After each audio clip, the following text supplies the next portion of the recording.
Monsieur. This is actually my first event, and I'm very excited and honored to spend it today here with you. My name is Christelle Bazoo, and I'm the Regional Director for LexisNexis Risk Solutions, looking after East and Southern Africa. Having worked primarily in fraud and identity, I've recently moved closer to financial crime and compliance. And I enjoy having robust discussions around these two intertwined topics. This morning, following on the last event 2 years ago, we will tackle some further challenges in the risk environment, specifically pertaining to the digitalization of industries. So why Mauritius today? Firstly, Mauritius has built a strong reputation as a regional and global investment hub, but not without its challenges. Money laundering and terrorist financing has been long associated with the country, and to that extent has led to Mauritius being put on the FATF grey list and the EU blacklist. However, thanks to the joint efforts between the public and private sectors, Mauritius managed to get off these lists in record time. Today, Mauritius is considered as a regulatory role model for the region, complying with 40 out of the 40 FATF recommendations. The theme of today's discussion is digitalization and the role regulation continues to play in financial services industries. As more and more transactions are moving from paper and branches to, and as international trade intensifies. We are therefore very pleased to see that the National Cybersecurity Strategy for 2023 to 2026 was adopted by the Cabinet in Mauritius towards the end of last year. Before we get started with our discussions, I would like to offer our special thanks to Renew Audit. She's the Director of Authorization and Supervision at the Financial Services Commission. Thank you for taking the time to join us today, Renew. We look forward to hearing from you as we proceed through the discussions this morning. For those of you who don't know LexisNexis Risk Solutions yet, I'm going to hand over to Johnny Bell, our Director for Financial Crime and Compliance Strategy, in just a moment. Before I hand over to Johnny, let me just quickly go through the agenda with you. So Johnny will present first. He's going to introduce Lexis, and he's also going to talk about emerging patterns in the financial crime and compliance sector. We will then hear from Jessica Naga whether Mauritius is in fact risk ready, before we will have a short fireside chat or a question and answer session with Jessica. We will then proceed to a short coffee break, and then we'll come back to hear from Rob Woods around cyber threats and safeguarding against the digital scams and financial crimes. We will then have our much anticipated panel discussion on insights on tackling financial crime in the digital era, before we move on to closing remarks and a nice lunch afterwards. Thank you again for joining us. Welcome.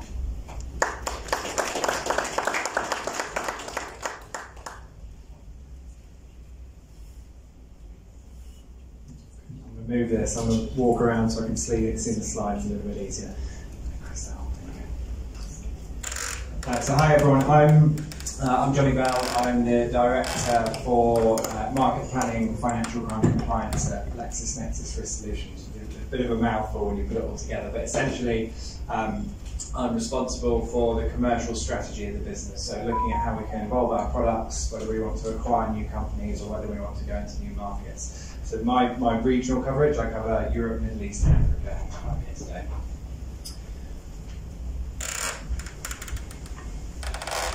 So quick agenda, so you'll be hearing from me for the next 15-20 minutes. I'm going to give you a bit of insight into LexisNexis Risk Solutions and RELX.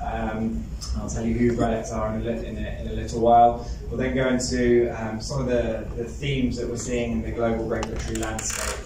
As a vendor, we're kind of central to a lot of those issues that are happening across the financial crime compliance space. So we can give you some insight into what we're hearing from our customer base. We'll then look at how those regulatory themes are impacting global compliance priorities for financial institutions and corporates alike. And then we'll look at some of the costs associated with financial crime compliance and what's happening from a trend perspective. Is the cost of conducting FCC and compliance increasing or decreasing? And then we'll look at some of the themes that are specific to Africa, and we'll finish on a little bit of a case study around a digitised customer due diligence, KYC, CLF process. Okay, not everyone can read, no one can really read that, can they? It's a bit small. So about LexisNexis Risk Solutions. So we're a part of a company called RELX, and I always like to say it's the biggest company you've never heard of. So RELX is an international conglomerate, and it has LexisNexis Risk Solutions, LexisNexis Legal and Professional, Elsevier, which is a publishing company, and Reed Exhibitions, which is an exhibition centre. All of that makes it a FTSE 10 company. LexisNexis Risk Solutions is essentially its own company within the RELX conglomerate. In terms of what we do, essentially we provide the market with software and data to help clients mitigate risk in the fraud space, in the fraud and identity space, financial crime compliance space, and credit risk space. In terms of the markets we serve, customers in over 100 countries. We work with it's now, I think it's 8 out of the 10 of the world's top banks by market capitalization. The majority of those use either our fraud and identity solutions or our payment screening solutions. And then we work with corporates of all types, trade companies, transport companies, freight forwarders, kind of across the whole financial services ecosystem. Relevant product lines specific to today: fraud and identity management. Rob will go through those in a bit more detail later on, and financial crime compliance, of which I'm responsible for LNRS. So one thing we're really conscious of, that as a company we need to continue developing our products to meet the expectations of the regulators, but also expectations of our customer base. So you may not have heard of LexisNexis Risk Solutions, you may not have heard of RELX, but on the left-hand side you can see some of the companies that we've acquired over the last 5 or 6 years to further enhance our FCC and F&I solutions. So Acuity, LexisNexis Risk Solutions actually merged, and that was back in 2020. So the merger between Acuity and LexisNexis Risk Solutions brought to market essentially the largest software and data provider in the entire financial crime compliance ecosystem by revenue. Furcosoft you may be familiar with, which is our preeminent transaction screening solution. Furco Continuity, most of the financial institutions in the world use either the entire continuity platform or a component of it. And some other companies that we've acquired: Emailage, True Narrative, which is a really small logo, Threat Metrics, and Banker's Almanac. All of that accumulates in 21 years of strong growth. This actually needs to be updated now, but it's 23 years of strong growth. It's the combination of those acquisitions that we've made over the last 20 years and more recently in the last 5 years, but also the product development that we've invested back into our portfolio to ensure that we're continuing to grow as a company. Okay, that was a bit of a whistle-stop tour of LexisNexis and RELX, but we'll go into some of the global regulatory themes that we're seeing for 2024. These aren't exhaustive, so if there's something that you think is a key theme that we've missed off, do come and speak to us, and we'll include it in our next presentation.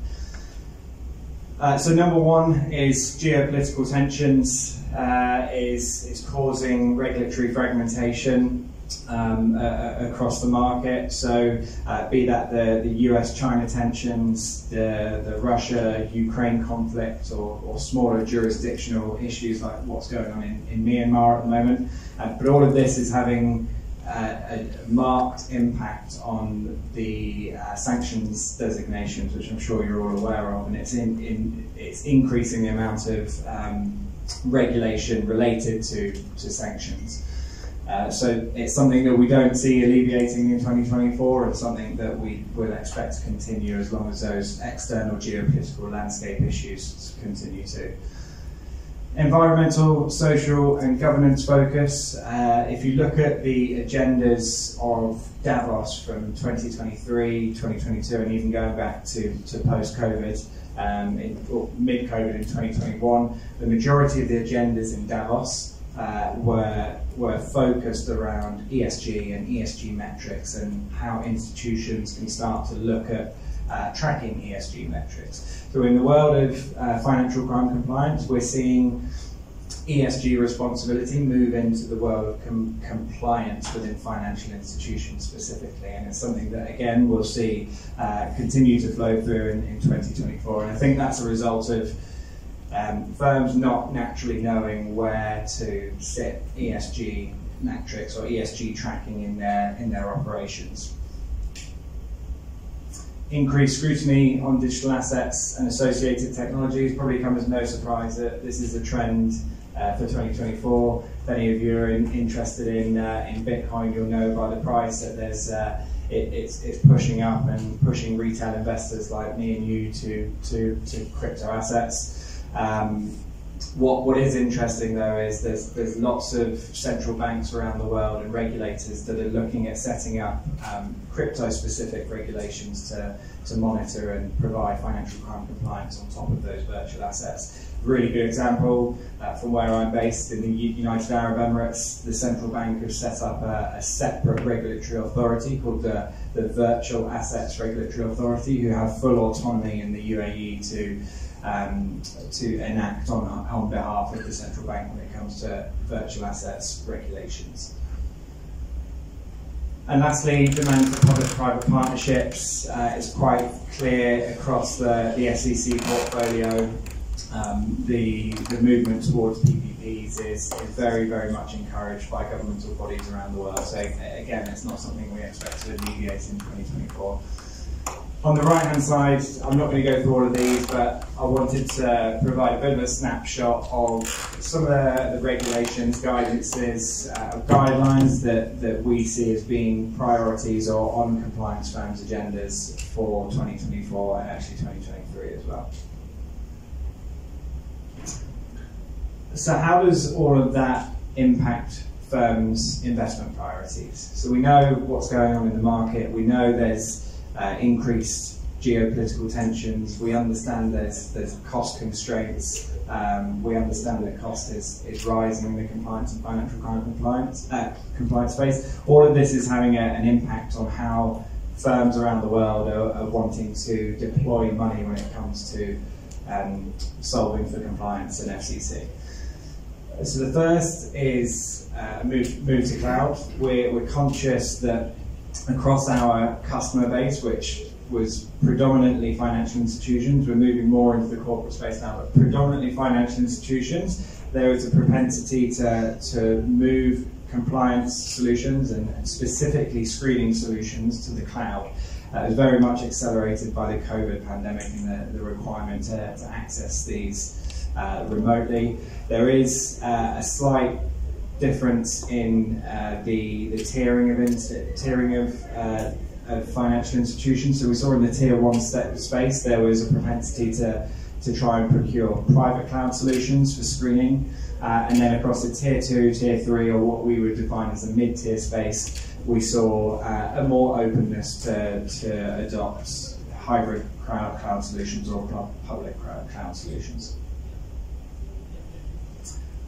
False positive reduction. I think I've been in the FCC space now for about 7 years, and this has been a key focus for financial institutions with large volumes across the account screening space.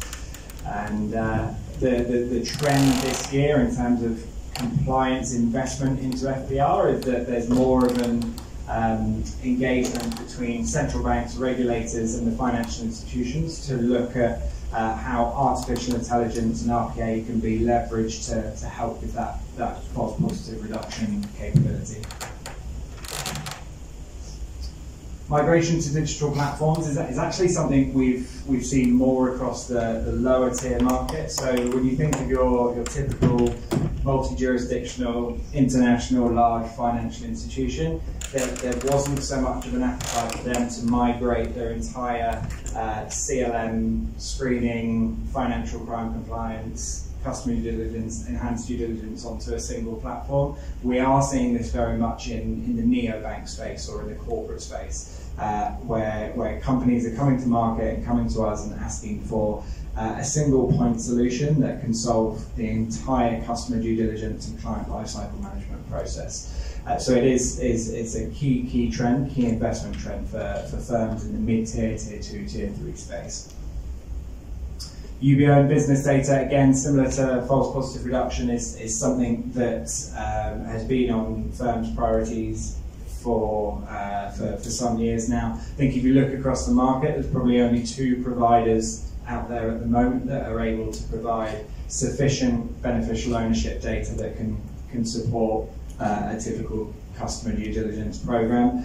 And it's causing headaches for a lot of firms that don't feel these 2 providers in the market at the moment are providing sufficient data to make that an easier process. So then having to go out to your company registry, corporate registries to get this information. But there's interesting that we're seeing an emergence of new providers coming in that have API connectivity to corporate registries so they can get this beneficial ownership information. The difficult point that a lot of them are struggling with, that the likes of Bureau van Dijk and Dun & Bradstreet can't do, is where a corporate registry is predominantly paper-based, an API is pretty much redundant. And lastly, compliance cost reduction. I touched on this earlier. Despite everything that's going on in the market and the requirement to continue to be efficient and continue to be effective in the compliance of financial crime compliance function, we are actually seeing the cost of conducting FCC increase markedly since 2023. So we've got some cost data. I'll read it out for those of you that can't see it. But from 2020 to 2022, so we run an annual survey where we interview chief compliance officers, compliance officers from around the world that feeds into this true cost of compliance survey. From 2020 to 2022, we saw the global increase of conducting financial crime compliance increase by $62 billion, which was about 28% between 2020 and 2022. In Sub-Saharan Africa, it was a similar story. So it was $0.5 billion, 500 million. It was actually below the global average in Sub-Saharan Africa at 15.1%. And we saw that the data we saw, the qualitative feedback that we got from customers was that there was, despite all the FATF grey listing that was going on, there was less of a focus in Sub-Saharan Africa on compliance effectiveness and compliance efficiency when compared with European, US and APAC counterparts. In terms of what was driving this cost up in Sub-Saharan Africa, there's a bit of an anomaly from what we saw in other regions around the world, and the one that stood out to me was that there was a move to e-commerce, or there's an increase in the amount of e-commerce that was happening in that region, which was therefore increasing the amount of financial crime related to it, which we didn't see that spike as much as we did in Sub-Saharan Africa. Some more data for you. This is pulling from the global AML index by Basel. Global average is at 5.25, so this is just an index. Mauritius is seen as being more compliant than the global average when it comes to the Basel AML index at 5.03. There's some key regulatory challenges that we're seeing in Africa that we don't expect to alleviate in 2024. Number one is FATF's focus on Africa. We see South Africa on the grey list. We see the fantastic work Mauritius has done to go onto the grey list and then come back off. But in terms of Africa as a continent and Sub-Saharan Africa as well, we are seeing that level of scrutiny continue, and we'll expect that to continue as long as African countries remain on the grey list. Data privacy and data gathering challenges is something we're very much seeing across the Middle East too. There's some similarities there around having data residency laws in place and how data can be accessed, but similar to, if you're familiar with the UK and the European Union, the legislation around GDPR. Access to ultimate beneficial ownership data, as I mentioned in the previous slide, customer identification and screening challenges, diverse naming conventions is something we are seeing across a market which has French, Portuguese speaking, English speaking, and 2,000 other languages, brings with it complexities that you perhaps don't get in the UK.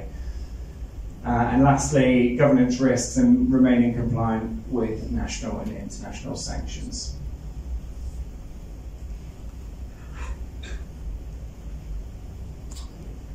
Okay, so I wanted to finish with a small case study, and I think it was one of the first slides that I went through. I spoke about the compliance investment teams that we're seeing across firms, particularly financial institutions. And I said that when we define it as a tier 2 and tier 3 and mid-market, this is a bit of a case study where a customer, a neobank, has come to us and wanted to essentially set up a completely digitized customer due diligence program, including identity verification, document authentication, KYC checks, screening checks using screening data, all in one platform, which isn't something we typically see from a big tier 1 financial institution like your JP Morgans and HSBCs of the world. So this firm came to us. There was a couple of issues that they were facing.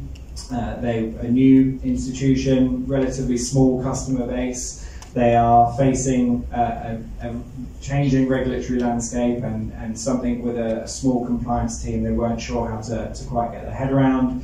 They had typical regulations that a financial institution would need to be considerate of, so financial sanctions, ABC regulations, and they also had a trade arm as well, so we needed to understand export controls and embargo and trade sanctions too.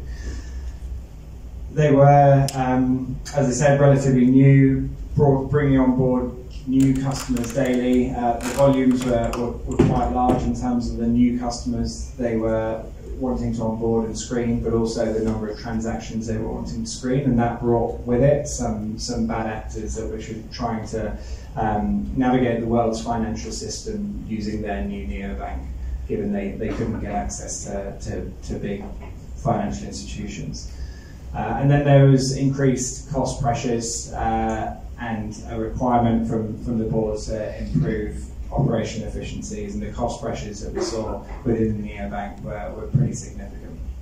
So in terms of the solution that we provided them, we were able to leverage the two components, or the way I like to break down our business, which is the data side of things. So we have a proprietary data team that curates all that watch list data that you would use for a typical screening process.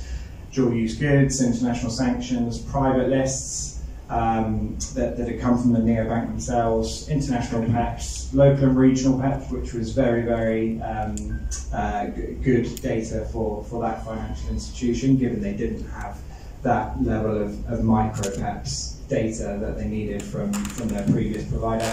And then secondly is the tooling side of things. So they wanted it all on one platform. They wanted every component part within that institution to be able to access that platform. So your fraud person being able to, your fraud team being able to access the same platform that the financial crime compliance platform would leverage, and also the EDD and CDD teams all leveraging that one platform. And in terms of the capability that we were able to provide, it was, just think of an end-to-end customer lifecycle management capability, all within one platform. So identity verification, document authentication, the entire CIP, so customer identification program, would move through to screening, it would move through to enhanced due diligence, and then finally, once that customer had been onboarded, we could set them up for transaction screening and transaction monitoring too. Outcome, really good in terms of, number one, for me was regulatory adherence. So we ensured that with this platform, the fully automated process, they were able to remain completely regulatory adherent when it came to sanctions regulations, ABC regulations.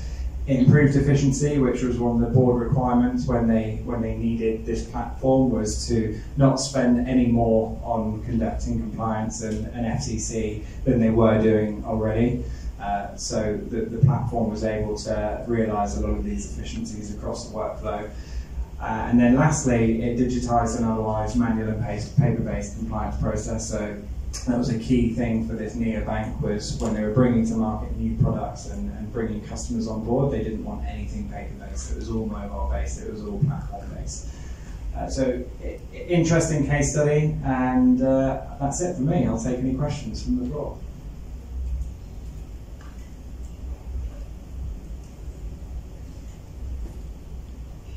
Okay, if you have any questions in the coffee break, just feel free to grab me after.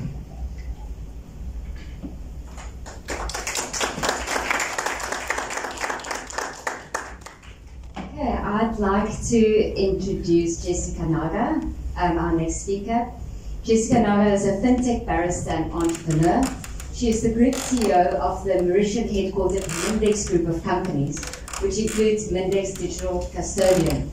Jessica, we are really delighted to have you here this morning. Welcome. Johnny touched on crypto and virtual assets, and Jessica will delve a little bit deeper on this interesting and sometimes controversial topic. Thank you, Jessica.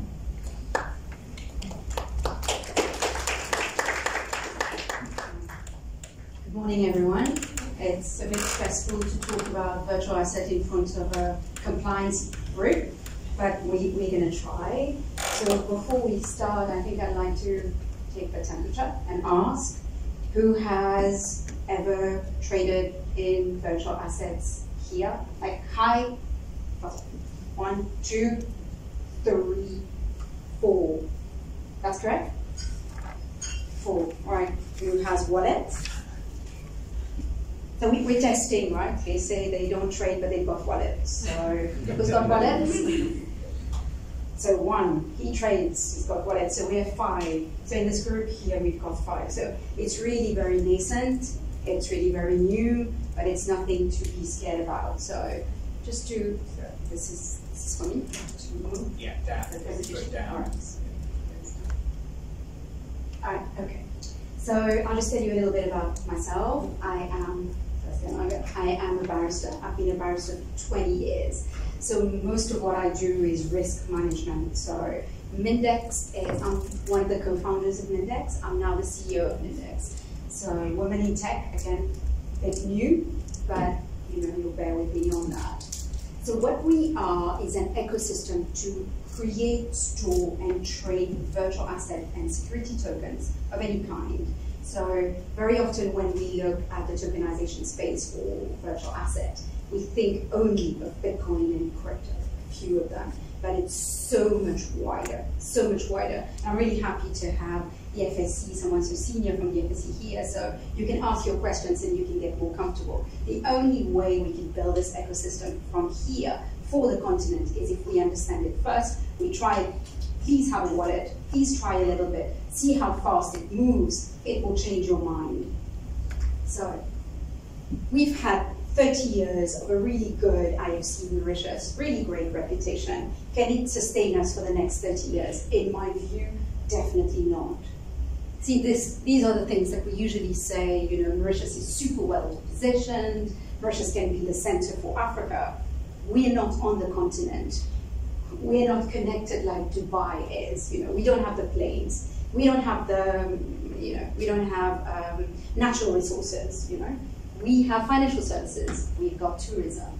These are the things we're talking about. But we want to be the exchange center for Africa. I think it's for the first time we can't just talk about it. We can actually do it. Why? Because when you have assets tokenized, what does it mean? It's digitalized, it's on the blockchain. You can see it from anywhere in the world. You don't have to call your bank, you don't have to check with anyone. You can go on the system and you can see the asset on chain. So suddenly it brings a credibility and a trust factor that was not possible before. So all of these also doesn't work when you're now talking digitization, automation, and AI. The big tech, and not in Africa, the big tech are outside. What we're seeing tech development in Africa is payment tech. You know, because payment is such a problem, banking is such a problem. I apologize, I know there are lots of bankers, but seriously, it takes me 3 days to get payment from Africa, 2 hours to send it to Europe, 5 minutes to move it from a wallet. Is it less safe the way we're doing it? We do KYC, KYB, KYT, wallet, crypto, and smart contract vetting at the moment on transactions. So funnily, we did a UK transaction from here. So I was a lawyer in London for a long time, so I've got my friends there. And they don't have clear laws at the moment, so they needed to do an acquisition of a share, you know, in crypto. So they actually sent us the crypto. We vetted the transaction, we converted it to fiat, and we paid it through. So we're doing things here they can't do in London at the moment. It's incredible and it's great. So I think we need to be very wary of all that's coming. So AI will threaten us, I think. It will threaten the way we do business. It's much faster. I use it. Unfortunately, it's faster than my junior lawyers. Are there mistakes? Yes. But are there mistakes from your junior lawyers? Totally, totally. So I think it's the same thing. You just have to manage it, you have to look at it, you have to see the risk, but you have to use it. So I think we need to be looking at how do we build the next 30 years of this IFC, but capitalizing on technology. And I think the reason why we can capitalize on technology now in the continent is because the more sophisticated jurisdictions have a lot of technology legacy. So for them to move to new technology, they have to get rid of what's there, and they have to bridge, they have to API, they have to remove things. We don't have to, because we don't have a system that works as well. We can replace, and therefore there is a possibility for us to leapfrog, which I think we need to carefully consider and maximize on. So you don't have something, you can put blockchain and you replace it, for example, in an exchange ecosystem. Exchange, settlement, clearing, matching, all of it you can do with one blockchain. And I think one of the things that I've had also is people tell me that big exchanges have said that blockchain is not fast enough for them. I mean, if you're talking a NASDAQ with millions of transactions, possibly. But in Africa, we barely have a secondary market, and therefore it could work here. So when we're looking at it, I know I'm talking risk, so I try to address risk. The basic cybersecurity risks are still relevant. So your hacking, your phishing, your ransomware, it becomes more relevant. So we need to be spending more money, more time, more training on understanding them, because they become more important when everybody's going on mobile payment, they're going on buying assets online. I mean, I was quite shocked to hear that there is quite a bit of sextortion on the local market. So I had someone come and see me one day, he hadn't slept 3 days, and I do very little law, but I actually saw him, and the reason he came is because they asked him to pay in Bitcoin. And all he's done is, he's watched some sites online. The problem is he doesn't know, they said they hacked into his camera and that they had recorded things. And the problem is, he really just wanted to pay. He came to me and he said, can you pay? So obviously I contacted the authorities to see what was happening, and I was told there were multiple cases a day. And I think there needs to be education about this. We don't have to be scared, we need to address it. So as we go more into the space and we go more regulated, then we need to understand first. I think what's happened recently in Europe, I think on the 19th of March, was they were saying that Europe wants to ban payments from unregistered, unhosted wallets. I think it's a good thing. I mean, I've been talking about it for I don't know how long, saying the space needs to go regulated. I think all the hype that happens in Europe of quick transactions and all of this is different for us. What we want is secure, regulated, within a regulatory framework, so that we can make trade easier in Africa. So these are the risks specific to virtual assets. I mean, we talk about it. I talked about the general risks before, right? The hacking, the phishing. These are more specific. I'm just putting them out there so you can see. you know, there is crypto crime, so you can hack into the exchanges. I mean, there's been hacking of banks, right? But here, the large amount that can move quickly into unregulated wallets, because most of the wallets out there, so we need to understand, for 10 years, crypto has existed. People have had wallets, most of it unregulated. Regulation has come in the last year, 2 years, really. So most of the wallets out there are unregulated, so you might not know when it moves. And crypto is pseudo-anonymous. Having said that, there have been an increasing number of cases where they've managed to track. The problem that also happens, what's to bear in mind, is that they move the crypto, take it out into fiat, move it back into crypto. So these breakage, when you don't have the traditional system and the digital system working together, leads to difficulties in doing asset tracking, but it's getting better and better. So you have also, there's been attacks, you know, but now insurance is coming into the space, so it gets easier. Medex is insured by CCOM and by Resure in the market, Africa Specialty Risk. So it shows that the traditional players are getting into it. Binance also had a hack. So I'm just putting a few for you to see. The FTX drama. I mean, the FTX drama is an interesting one, besides the drama of what it is. There is a risk of jurisdiction shopping and people setting up just different sides of the same business in different jurisdictions. It existed before, it's not a new thing. But here, if the regulators are not talking to each other, and because the space is new and we don't understand it, there might be additional risks. And I think here, to protect end users, it is very important that not necessarily that there is a legislation that applies to everyone, because it's very difficult to have that, but at least that regulators speak to each other when there are the same players applying for licenses, doing different things in different jurisdictions. And then you have, the last one is an interesting one, and it's going to happen less and less as people choose, and they have the option to choose regulated plays. You know, anything that is cheap. Yeah. People ask me, why does Mendex bill to have a wallet, bill to do due diligence, bill to allow you to offer, because we've got cost. And the cost allows us to cover our cost, to have the best players working with us, to manage risk of a bigger ecosystem for all of us. So anything that is free, you're paying for it another way. This is the report that came out from Chainalysis, and that is the precursor in many ways to the law coming here in Mauritius in 2021. You know, the report that came out, the risk assessment public report, showed the risk of virtual asset, and definitely it is risky. It moves so fast. I move $1 million, $2 million in minutes, multi-wallet state approval. So there are risks. I mean, this report is still, I think, very relevant and worth having a look if you want to see. It sets out the risk, it sets out the traditional risks, but also the new ones. So how did Mauritius regulate? Mauritius put into law recommendation 15 of FATF, and that's what a lot of African countries have done. Uganda has done the same thing, but it's not gone through their parliament. Namibia has done the same thing, their law is valid. So I'm aware that a few African countries are also looking into putting new laws, but they're all being very similar.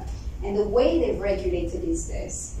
I'm talking virtual assets here, not just general tokenization of assets. So what they've regulated is the asset when you go retail. So it's like your IPO. So when you're going retail and you're listing an asset that's not a security, but you're going retail, then they will regulate it as an ITO. So you regulate it. You have to do your prospectus and you have to file it with the FSC. So it becomes, and you have to list it on a regulated exchange. So that's how it's regulated. It's like an STO, an IPO, an ITO. It's similar, it's just one is tokenized. But what they've regulated for the virtual asset is they regulate the players. It's as if you're regulating the soldiers. So you're regulating the person who custodies, not the person, the business that custodies, the custodian is regulated. The exchange is regulated, the broker-dealer is regulated. So if you look at it, the end users are there, the assets are not regulated unless they are retail, and then you have the soldiers that are in between, and then they are regulated by the FSC at the top. And that's how you manage to scale. So I think it is very, very important. And I think the FSC does it already, is to look at who you're regulating. So when you're regulating, it's like an onion, I think someone from the FSC said it before, and I think it works really well as an analogy. So you regulate what is the business model, what are the people doing it, do they have the expertise, are they insured, how do they manage risk, looking at their tech, looking at all of it as an onion. Because my concern is very much that, as a lawyer, what I saw was people in tech having built tech businesses and fintech businesses, mostly led by tech people. And now that regulation is coming in, they're running to get licenses. They don't want to be regulated. You need to want to be regulated to comply and to do even better than what is expected of you from the regulators. Because for me, that's the minimum. If you want to be transportable jurisdiction internationally, you have to be the best you can be. I mean, you cannot be sure. As we say in French, it's an obligation de moyens. It's not an obligation of results, because you can't. You don't know what's coming. You DD someone today, there's nothing. Tomorrow, they're on a sanction list. So to be scared, you can't do this. I mean, it applies to all of us in compliance, probably more in the fintech space, because it's getting more and more regulated and they're looking more and more. And there's a risk all the time. But, you know, I think that way of regulating the best people can protect us from having people who are coming here, and it's not their home also, and they might not be as prepared to protect the jurisdiction or the continent, coming and being regulated here. It doesn't work, they move off to somewhere else. That's why it's important also that regulators speak to each other, so that we don't have this abuse of smaller jurisdiction if we want. So understanding the opportunity. So I've spoken about risk, but I have to talk about the opportunity. So this is the opportunity. We're looking 11th January. That was what the training was in 24 hours. Now, you'll say to me, this is crypto trading. And crypto trading is gaming, betting, you know, because that's what it is, it moves. But actually now with ETF, so the Bitcoin ETF coming in. For me, it's not a big deal. It's a big deal because it's big players doing it. You know? So if you see the volume of trade that now can apply to tokenized real-world asset, then it's another play. This can go much, much higher. So let's talk about a practical example. You're based in Kenya, you're wanting to buy shares in Mauritius. Very difficult. You need a broker there, you need a broker here. You need to work when they're working because they sleep. Banks, 128 hours downtime per week, and then there is the value of it. So when you're going through brokers, you're not really interested in the retail market because it's not that much money, it's a lot of effort, it's KYC, it's FSC coming to your door and saying, have you kept all this KYC? Whereas, you know, what we are saying is there's a huge possibility of allowing inter-trade between Africa. You know, it's a known fact, there's no liquidity, it's very difficult to raise capital. So how do we do this? We do better assets, we do better due diligence, and we allow a larger number of people to buy. But this is the starting point for me. Obviously, it's a cycle thing. It goes up and down. I mean, the Bitcoin halving, it has helped in getting the volume up because people are buying more. But worthwhile knowing the opportunity for Africa. So you can see large part of Asia having it. I have to say these figures are, we're not sure how clear they are, because if people are using VPN, if people are having a hosted wallet, private, we don't know. It could be a lot higher. We're very aware that there are a lot of trading of crypto and people actually paying in crypto and stable coins in Africa. I think I had a friend of mine call me. I think he was in a market in Turkey or something like this, and he said, Jessica, you've got to come. They're selling in the market, you know, little sticks like this, and they've got crypto in them, you know. So I think there's a lot happening in Africa at the moment because it's addressing infrastructure deficiency needs. Mauritius a fully regulated ecosystem, and it really is. I think it's a very exciting time for me as a lawyer, for us as Mauritians and Africans, to watch what Mauritius is doing at the moment in terms of regulatory framework. So, when I talk regulation of the tokenized space, we need to look beyond just the virtual VITUS, the Virtual Asset and Initial Token Offering and Services Act. So, the Securities Act will regulate security token. Don't break what works. So securities law has been here for a long time and it works. So what the law says is security token is a security. So then the laws apply. Then you have the Financial Services Act, you have FIAMLA, and then you have VITAS. Just big picture, right? So you need to be looking at all of this when you're operating in the tokenization space. And I would really like us to stop talking just virtual asset and to talk wider and talk tokenization. So let's say we're trying to raise capital with a mine, for example. So you can list so many assets in there and behave like a bank.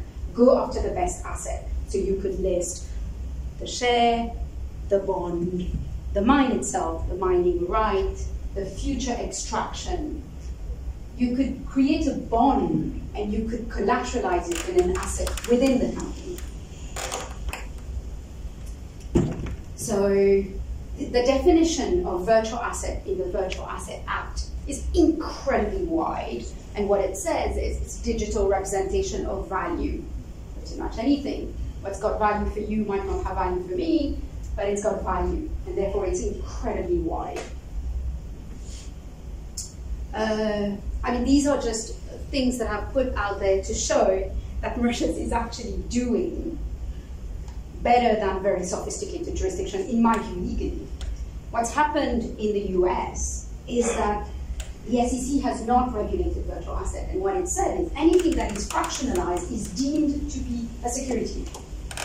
But it's not a security, because there is huge jurisprudence, case law, that defines what a security is. And obviously, when you have that much literature, you're going to have lawyers fighting, obviously. So when there is fighting, there is uncertainty. And the uncertainty has often led to CEOs being in huge hot seats because they go after the CEOs. Nonsense. I say that out of fear, but anyway. So, what Mauritius has done is been very clear. Your security, you're tokenized, your security token. You're not a security, you're tokenized, you're going retail, you're virtual asset, you're an ITO. And I think it makes Mauritius a fully regulated ecosystem. You can't play, very difficult to play. These are just cases, but I'm not going to go through them. This is what we think needs to happen. I mean, a list a little bit. It's beyond the law. It's a lot of adoption. So we're talking regulatory framework. That's high. Capacity building, we see it more and more. There are more training universities doing it. Upskilling's happening in a lot of the financial institutions. The professional firms are getting expertise. We hear it more and more. The government support, I mean, there are more things to be done, but, we see it moving. The banking system acceptance is low, but I can understand, because at the moment, what I find is a lot of the banks are trying to be virtual asset service providers. So they say the money ultimately comes to them, the fiat comes to them, and therefore they need to DD a lot of the transactions. The problem is if they do that, they slow the virtual asset service providers too much, and we are no longer competitive.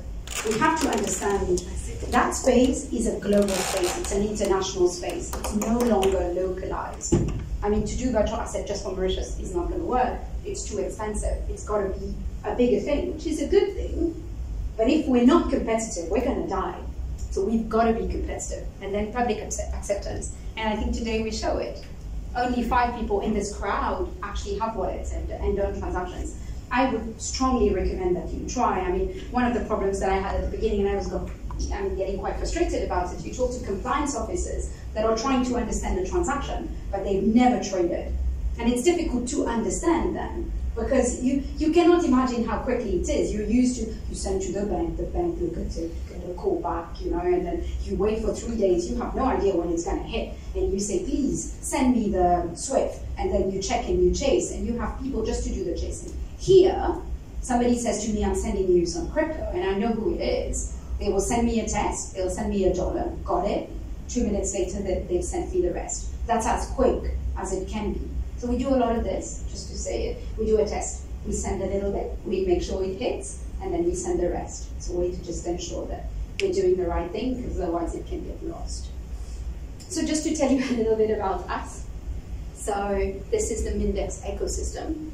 So we've got 4 licenses. We are a securities exchange and a virtual asset marketplace. So we can list, like I said, the shares, the bond, the asset itself, tokenized, fractionalized. We are a digital asset custodian. We are the first custodian in Africa, and we've got clearing and settlement. So we focus on these. You know, to tell you my story a little bit, so I was a lawyer in London, and I was well settled, and I didn't think I would come back. And my husband got a job in South Africa, and, you know, followed him, doing my duty, and I fell in love with the continent. And I think what I saw was how difficult it was to raise capital in Africa. I think when we're in Mauritius, we think we're in Africa. We're not. It's very, very different.